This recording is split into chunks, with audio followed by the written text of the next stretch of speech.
She cheated on me last night. I didn't catch her in the act, not exactly, but I didn't need to. I saw enough. The rain came down in thick sheets as I stood across the street from the Grandview Hotel, my coat already soaked, my breath fogging in the cold night air. Inside, beyond the golden glow of the lobby, past the revolving doors and marble floors, she was there. Julia, my wife of 10 years. The woman I had built a life with. The woman I had trusted. And she wasn't alone. The man she sat with leaned in close, a quiet intimacy in the way their hands brushed. I couldn't hear them, but I didn't have to. I knew that body language, the way she tilted her head when she laughed, the way her fingers absent-mindedly played with the stem of her wine glass. That was the way she used to look at me. I clenched my fists, my nails biting into my palms. A part of me had hoped I was wrong, that the subtle changes in her behavior were just my imagination. The late nights at work, the extra effort in her appearance, the way her phone never left her hand. But now, staring through the rain-streaked window, I saw the truth. Julia wasn't just having an affair. She was happy. That was what hurt the most. I could have barged in right then, made a scene, demanded answers. But I didn't. Because despite the betrayal crashing down on me, something inside me whispered, "Not yet." I turned on my heel and walked away, the icy wind slashing against my skin. My world had just shattered, but Julia didn't know it yet. And I wasn't about to let her see me break. The discovery came in pieces. At first, it was just a feeling. A shift too small to name, but too significant to ignore. The way Julia hesitated before kissing me goodbye in the morning. The way she pulled away first. The way her phone, once left carelessly on the counter, was now always face down, always locked. Then came the excuses. The overtime meetings that stretched later into the night. The sudden work trips she never used to take. The scent of a cologne I didn't own lingering on her skin when she came home. I wanted to believe it was nothing. That she was just stressed. That we were going through a rough patch. But doubt is like rot. It spreads, eating away at everything solid. So I started watching. Not in the way of a man desperate to confirm his suspicions, but in the way of someone who needs to know, who can't unsee the cracks once they've formed. One night, when she was asleep, I took her phone. My hands shook as I typed in her passcode, my birthday. She hadn't changed it. Maybe she thought I'd never check. Maybe she thought I was still the trusting fool who believed every lie she fed me. The messages were there, hidden beneath fake names in her contacts. Jennifer from work wasn't Jennifer at all. It was him. I scrolled, my stomach twisting tighter with each message. I can't stop thinking about last night. You looked so beautiful in that dress today. When can I see you again?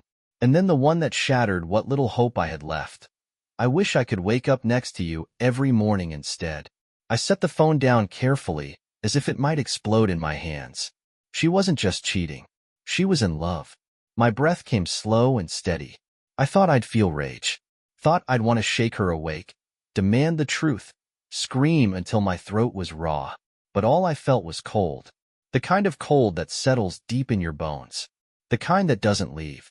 I could hear her breathing softly beside me, blissfully unaware that the world she had built for herself, her perfect illusion, was about to come crashing down. But not yet. No, I wouldn't confront her. Not yet. Because if she was playing a game, I was about to play it better. I confronted her over dinner, watching as her confident facade cracked. The restaurant was her favorite. Dim lighting, expensive wine, soft jazz humming through the speakers. The kind of place where people whispered over candlelight, where arguments felt out of place. That was exactly why I chose it. She sat across from me, swirling her glass of Merlot, her eyes flicking up every few seconds to meet mine. I knew she could sense something was off. She wasn't wrong. I had spent all day rehearsing what I would say. But now that I was here, looking at the woman I had loved for 10 years, I found myself wanting her to confess, to admit what she had done without me having to drag the truth out of her. So I leaned forward and said, "Are you happy, Julia?" She blinked, caught off guard. "What?" I tilted my head slightly, watching her carefully. "I mean, are you happy? With me? With us?" A flicker of panic crossed her face, gone so fast I almost missed it. Almost.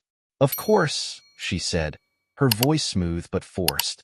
Why would you ask me that? I let the silence stretch between us, waiting to see if she'd break it. When she didn't, I took another sip of my drink and placed my phone on the table. Screen up, messages already open. Her eyes dropped to the screen, and just like that, the color drained from her face. She sucked in a breath, but I cut her off before she could speak. I know. Her fingers tightened around the stem of her glass. You know what? I let out a small laugh, shaking my head. Even now, even caught red-handed, she was still going to lie. I should have expected it. I leaned in, lowering my voice just enough so only she could hear. I know about the texts, the late nights, the business trips that weren't business trips. I know about him. The mask cracked, her lips parted, her hand jerking slightly before she steadied herself. I don't know what you're talking about.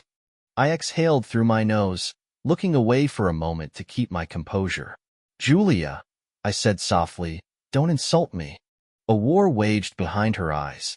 I could see her calculating, deciding whether to deny or deflect, whether to feign outrage or switch to damage control. Then, just like that, the fight drained out of her. She set her glass down and folded her hands together, forcing a sigh. I never meant to hurt you, she said, as if that made it better. I should have felt something then, anger, sadness, grief, but I didn't. I had already mourned the woman sitting in front of me. The moment I read those messages, the version of Julia I loved had died. So I only nodded, leaning back in my chair. That's the thing, Julia, I said, tilting my head. You never meant for me to find out. She swallowed, glancing around the restaurant as if hoping someone would interrupt this moment, save her from it. But no one was coming. She sighed again, shaking her head. I don't know what you want me to say. I stared at her for a long moment. I don't want you to say anything, I said finally. I just needed to see how good of a liar you really were. I left her sitting there, the candlelight flickering against the stunned expression on her face. Because while she thought this was the confrontation, she had no idea I was just getting started. Julia thought I would crumble, that I would beg for an explanation, demand to know why. She had no idea that I had already moved past heartbreak. Now, I was focused on something else entirely, making sure she got exactly what she deserved. And to do that, I needed to know everything. Her lover wasn't some random fling. He wasn't just a guy from her gym or a coworker she'd flirted with at happy hour. No, this was deeper, more calculated. His name was Daniel Foster. And the worst part? I knew him. He was our financial advisor. The same man who had handled our investments for the last 5 years. The same man I had invited into our home, who had given us advice about our future, our retirement. The betrayal wasn't just personal. It was strategic. Julia wasn't just sleeping with Daniel. She was planning something with him. I spent the next week gathering information, acting like nothing had changed. If she sensed that I was up to something, she never let on. She still kissed me goodbye in the morning, still sent me absent-minded texts during the day. But at night, she was distant, her mind elsewhere. With him, I let her believe she was still in control. While she was in the shower, I checked her laptop. I already knew she wasn't stupid enough to leave messages lying around, but I was looking for something else. Financial statements, emails, anything that hinted at what she and Daniel were planning. And then, I found it. An email thread buried in her archived messages. Julia, I spoke to the bank today. If we move forward, the funds should be accessible by the end of the month. You just need to get everything transferred before then. Let me know if Ethan is suspicious. D. I stared at the screen, the words blurring in front of me. She wasn't just leaving me. She was trying to take everything. I felt something cold and dark settle inside me. Julia and Daniel had been siphoning money from our shared accounts, moving it into a private account under her name. They were planning to drain me dry and then disappear together. That was when I realized this wasn't just revenge for an affair. This was war, and I wasn't about to lose. I spent the next week pretending to be the same man Julia thought she had fooled. I kissed her goodnight. I asked about her day. I listened to her tell little lies, smiling through them like an idiot husband who suspected nothing. And while she thought she was playing me, I was playing her. The first thing I did was call my lawyer. I didn't tell him everything, Just enough? I asked how I could legally protect my assets. How to make sure that, if my wife tried to walk away with my money, she'd leave with nothing but regret. Then I started moving things. Slowly, carefully. Julia believed the house, our investments, and our savings were ours. What she didn't realize was that nearly everything was already in my name. The only joint accounts we had were the ones she was trying to drain. So, I let her. I watched as she shifted money from our shared savings into her private account, probably thinking I was too blind to notice. I even transferred a little extra, just enough to make her believe her plan was working. And then, I started shifting everything else. Our real savings? Locked. My personal investments? Moved. Every financial thread Julia thought she had control over? Cut. By the time she realized what was happening, it would be too late. But I wasn't done yet. No, I wanted her to see it happen. I wanted to watch as the walls of her carefully built fantasy came crashing down around her. And to do that, I needed a final move. A trap she'd never see coming. So, I left my laptop open one night. The divorce attorney's email right there, bold and unread, as if I had just received it and hadn't had the chance to hide it. Julia saw it the next morning. And for the first time since this started, she was the one who panicked. Julia thought she was the mastermind, the one pulling the strings. But that morning, when she saw my laptop screen, when her eyes landed on the email from the divorce attorney, her illusion shattered. She froze, standing in the kitchen, coffee mug halfway to her lips. I watched as her pupils dilated, as her breathing quickened, as her mind raced to process what she was seeing. She turned to me, forcing a laugh. "What's this?"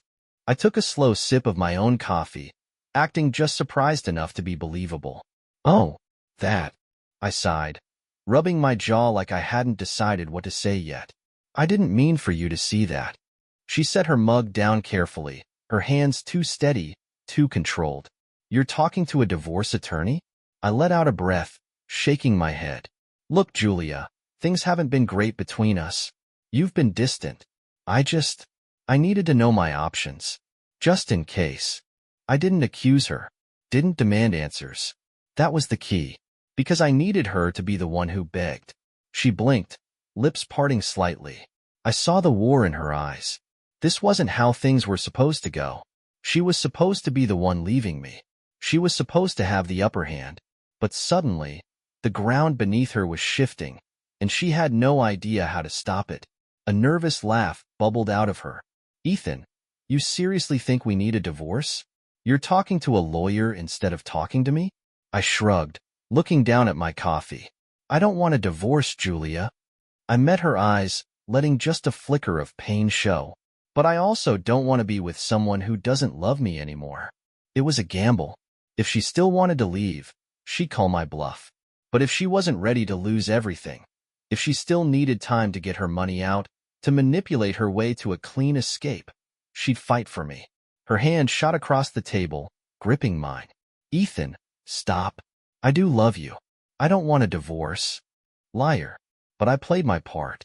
I let my shoulders relax, let hope flicker across my face. "You don't?" "No." She squeezed my hand tighter, desperate now. "Look, I know I've been distant, but it's just stress. Work, life, everything. I don't want to lose you." The panic in her voice was music to my ears. Because now, I knew. She wasn't ready to leave me yet. She still thought she could fix this. Manipulate me, buy time, keep draining money while pretending everything was fine. I almost laughed. She had no idea she was already standing in a burning house. And I was about to lock the doors. Julia spent the next few days smothering me with affection. It was almost funny. The same woman who had been distant for months was suddenly present. She kissed me in the mornings like she used to, sent sweet, meaningless texts throughout the day, cooked my favorite meals. At night, she curled up next to me in bed, whispering how much she loved me, as if saying the words would erase the truth. I let her. I let her think she was winning, that her act was working. Meanwhile, I was setting up the final stage of my plan. Because Julia thought this was just a game of two players, me and her. She had no idea I was about to bring in a third. It was time to introduce her to someone she had conveniently ignored in all of this. Daniel's wife. Her name was Emily Foster. I had met her once, years ago, at a financial seminar Daniel had invited us to. She was soft-spoken, graceful, the kind of woman who had elegance without trying. And, until recently, she had no idea that her husband was screwing mine. But that was about to change. I reached out to Emily through an anonymous message, carefully worded to plant doubt without sounding insane. You don't know me, but I know your husband. And I think you deserve to know the truth. I attached screenshots. The text between Julia and Daniel. A bank statement showing funds being moved from my accounts into Julia's. I hit send and waited. Less than an hour later, my phone rang. Who are you? Her voice was calm, but I could hear the tension beneath it. Someone who's been played, I said. Just like you. There was a long pause. How do I know this isn't a lie? Meet me, I said simply. I'll bring proof.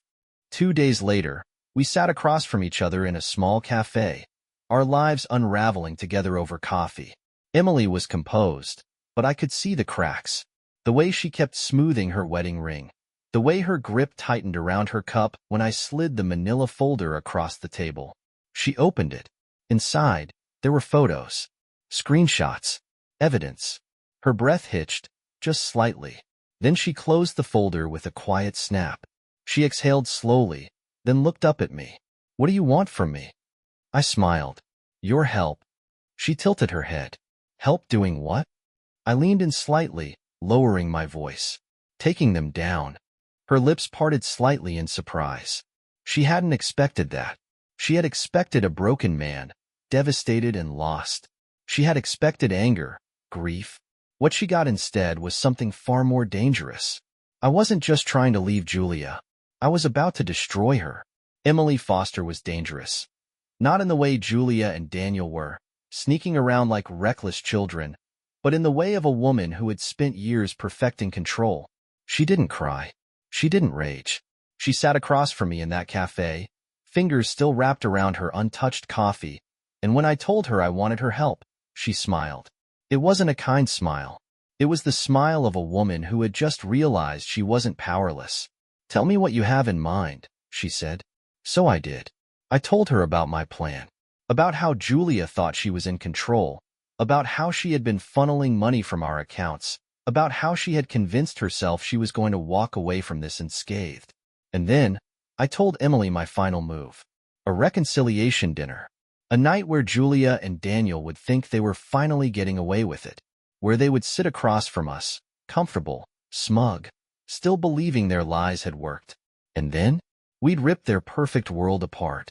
Emily leaned back in her chair, studying me with sharp eyes. Then, after a long pause, she nodded. Let's do it. Setting up the dinner was easy. I brought it up one evening while Julia was pouring herself a glass of wine, her mask still firmly in place. I was thinking, I said casually, stretching out on the couch. We should have a nice dinner. Just us and a couple of friends. She turned, glass in hand, eyebrows slightly raised. Friends? I nodded. Yeah, to celebrate getting through our rough patch. She hesitated, just for a fraction of a second. Who were you thinking? I smiled, playing it easy. Daniel and Emily. Her fingers tensed around the wine glass. Then, just as quickly, she forced a laugh. Really? She took a slow sip, buying herself time. I didn't think you and Daniel were that close. I shrugged. We've worked together for years, and Emily's always been nice. I met her eyes, keeping my voice light. Unless you don't want to? I saw the war in her head. She had to say yes. Refusing would be suspicious. But she also knew sitting across from Daniel, pretending like nothing was going on, was dangerous. Still, she smiled. Of course, she said smoothly. That sounds nice. I kissed her cheek, pretending not to notice the way her body stiffened. I could feel her panic. She had no idea that it was nothing compared to what was coming. The night of the dinner, I watched Julia dress carefully. She took her time, choosing the perfect black dress, curling her hair just right. She wanted to control the room, to make sure she looked perfect, as if that would make what was about to happen any less devastating. I almost pitied her. Almost. When we arrived at the restaurant, Daniel and Emily were already there. Emily played her role beautifully. She stood, smiling warmly, kissing Julia's cheek as if nothing was wrong. Daniel, however, was stiffer. He was a man who had spent months believing he was untouchable. Now, sitting across from me, I could see him starting to wonder if he had been wrong. We ordered drinks. We talked about nothing. I let Julia think she was safe. And then, Emily set down her wine glass with a quiet clink. She reached into her purse and pulled out the folder I had given her at the cafe. She placed it in the center of the table. Then, in the calmest voice I had ever heard, she said, "Why don't you open it, Daniel?" Julia froze. Daniel's jaw tightened. "Emily." His voice was low, warning. But Emily just smiled. "Go on." I watched as Daniel hesitated, then reached forward. Slowly, he flipped the folder open. For a second, no one spoke. Then, Julia's breath hitched. Inside were printed screenshots of their messages, bank transfers, hotel receipts, even a photo of them together, taken by a private investigator Emily had hired. The evidence was undeniable. I took a sip of my drink, leaning back in my chair as I watched the realization dawn on them. Checkmate. Emily broke the silence first. "How long?" she asked. Her voice was soft, controlled. Daniel swallowed. "Emily, how long?" Julia looked at me, her eyes pleading now. "Ethan," she whispered. "It's not." "Don't," I cut in, my voice calm. "Don't insult me by pretending." She flinched. Emily exhaled, then turned to her husband. "You should know," she said, tilting her head, "that I spoke to a lawyer today." Daniel paled. "Emily." "Oh, and Ethan?" She turned to me, smiling sweetly. "I took your advice. I made sure his accounts were frozen before I got here." Daniel went still. Julia's mouth opened slightly, horror creeping into her features. I let the moment sit, let them feel it. Then, I pulled out my own folder. I slid it across the table toward Julia. "Since we're being honest," I said, "I think it's time you saw what I've been working on." She hesitated, her fingers trembling as she reached for it. She flipped it open. Inside were divorce papers. Signed, dated, ready to be filed. Julia made a strangled noise, her hand flying to her mouth. "Ethan." I smiled, slow and satisfied. "You were planning to leave me anyway, right?" I said lightly, taking a sip of my drink. "Consider this a gift." Her face paled. What do you mean?" I leaned forward slightly, lowering my voice so only she could hear. "I mean," I whispered, "I know about the money. I know you've been moving it. I know you thought you could take everything and walk away." She let out a shaky breath. "But you made a mistake," I continued. "You underestimated me." Julia opened her mouth, but no words came out. And for the first time since this all began, she finally understood. She hadn't been playing me. I had been playing her. And the game was over. Julia looked like she might be sick. Her fingers trembled as she flipped through the pages of the divorce papers, her breath coming in short, panicked gasps. I could see her mind racing, trying to grasp for control, for a way out, for anything. But there was nothing left to grab. She swallowed hard, lifting her wide eyes to mine. "Ethan," she whispered, we can talk about this. Please." I tilted my head, letting the moment stretch. "Talk?" I echoed. "Like how you talked to Daniel about our money. Like how you planned to drain me dry and leave without a word." She flinched, her lip quivering. Daniel was no better. He was still staring at Emily, his jaw clenched, his breathing sharp. "Emily," he started, voice low, pleading, "we can fix this." Emily leaned back, crossing her arms. "Oh, you'd like that, wouldn't you?" she mused. "Except you don't have access to any of your hidden money anymore." Daniel stiffened. "What the hell did you do?" Emily smiled. "I locked your accounts, darling," she said sweetly. "You know, the ones you thought I didn't know about? The ones Julia helped you move money into?" Julia let out a tiny, choked noise, like a wounded animal. Daniel's face went white. "Emily." She held up a hand. "Save it." Julia turned back to me, her desperation growing. "Ethan, listen," she said, her voice shaking. "I was confused, okay? I made a mistake, but we can fix this. We can start over. I laughed. Actually laughed. Start over? I repeated. Julia, you weren't just cheating on me. You were stealing from me. You were plotting to ruin me. I leaned in slightly, lowering my voice to a whisper. And the worst part? You weren't even good at it. Tears welled in her eyes, but I didn't feel a single ounce of sympathy. This was the woman who had planned to walk away with my money, with my future, without looking back. And now, she had nothing. Julia's breathing quickened, her hands gripping the table as she turned to Daniel. Tell me you at least kept something safe, she whispered. Daniel was still frozen in shock, his face a mask of pure rage. His silence was answer enough. Julia let out a strangled sob. I exhaled, shaking my head. It's funny, I said, finishing my drink. You thought you were playing the long game. But the entire time, you were losing. Her gaze snapped back to me. I still have something, she whispered, almost to herself. I can. I smiled coldly. No, Julia, I interrupted. You don't. She swallowed thickly, blinking rapidly like she was trying to wake up from a nightmare. But this wasn't a nightmare. This was justice. Emily checked her watch, exhaling.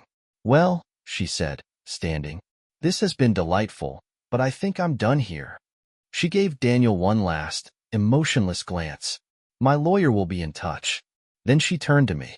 It was a pleasure, Ethan, she said with a small smirk. Truly. I smiled. Likewise. She left without looking back. Julia and Daniel sat there, stunned, their entire world collapsing around them. I could have stayed, could have watched them unravel further, but I was done. I stood, smoothing out my jacket. Julia reached for me. Ethan. I pulled back. Goodbye, Julia. And with that, I walked out, leaving them drowning in the mess they had made. They had lost, and I had never felt more free. Julia tried calling me that night, and the night after, and the night after that. I never answered. Her voicemail started calm, soft, regretful, full of fake remorse. Ethan, please. I know I hurt you, but we can fix this. Just talk to me. By the fourth message, the desperation crept in. You're really not going to call me back?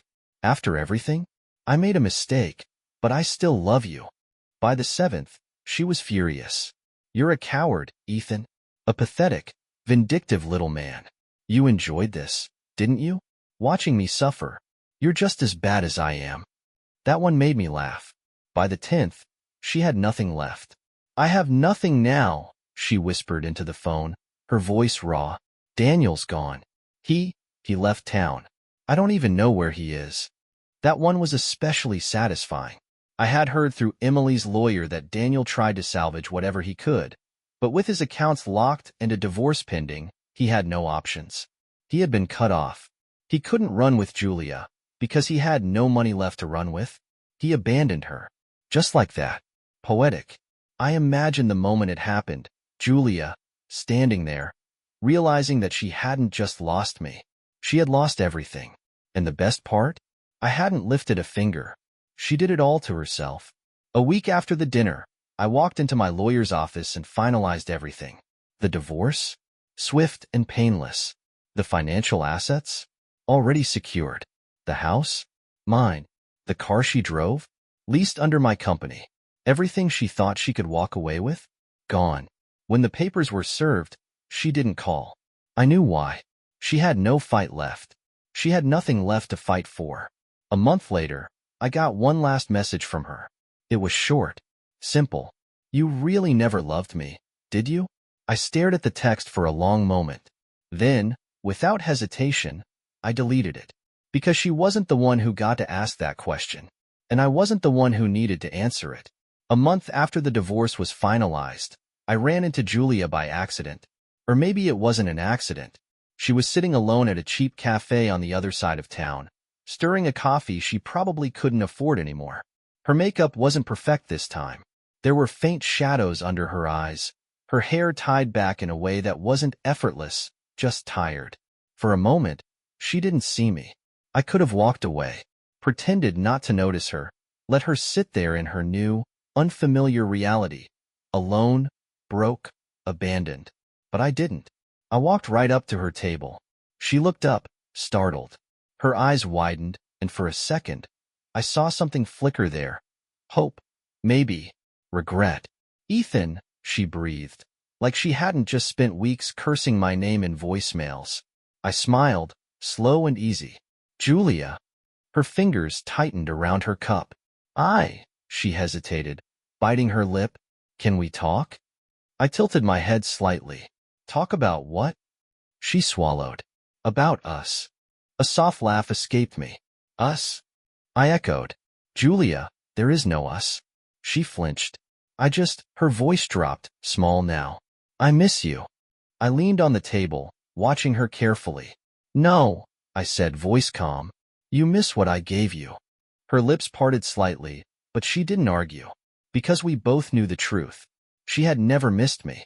She missed the security, the comfort, the stability, and I wasn't going to give it back to her. I stood up, adjusting my jacket. Take care, Julia. I turned, walking away without another glance. This time, I was the one leaving her behind. I never saw Julia again after that day at the cafe. She tried reaching out a few more times. Texts, an email, even a pathetic attempt to run into me at the grocery store. But I never responded. I never stopped. I never looked back. Because Julia wasn't part of my future. She was just a lesson I had to learn. And I did learn. I learned that trust is a privilege, not a right. That love, no matter how deep, can be twisted into something ugly. That the people you build your life with can destroy it just as easily. But more importantly, I learned how to rebuild. My life, my happiness, my future, mine on my terms. One evening, months later, I sat at a quiet bar, nursing a drink and flipping through messages from my lawyer confirming the final details of my settlement. Everything was officially over. It felt good. It felt right. Then, just as I set my glass down, I heard a voice beside me. You look like a man who just won something. I turned. She was sitting a few seats away, watching me with a curious, amused smile. Dark eyes, warm but sharp, confident but not forced. I smirked, tipping my glass slightly. Maybe I did. She tilted her head. A game? I thought about that. Then, slowly, I shook my head. No, I said. A war. She grinned. And did you win? I exhaled, leaning back in my seat, letting the satisfaction settle deep in my bones. I didn't just win, I murmured. I made sure they lost. She laughed, low and intrigued. Sounds like there's a story there. I glanced at my empty glass, then back at her. For the first time in a long time, I didn't feel bitterness or regret, just possibility. I gestured to the bartender. How about I buy you a drink? She raised a brow, considering me for a moment. Then, she nodded. Why not? The bartender poured. And just like that, my new life began. Because Julia was my past, and I was already too far ahead for her to ever catch up. The end. If you like this story, please like and subscribe to the channel.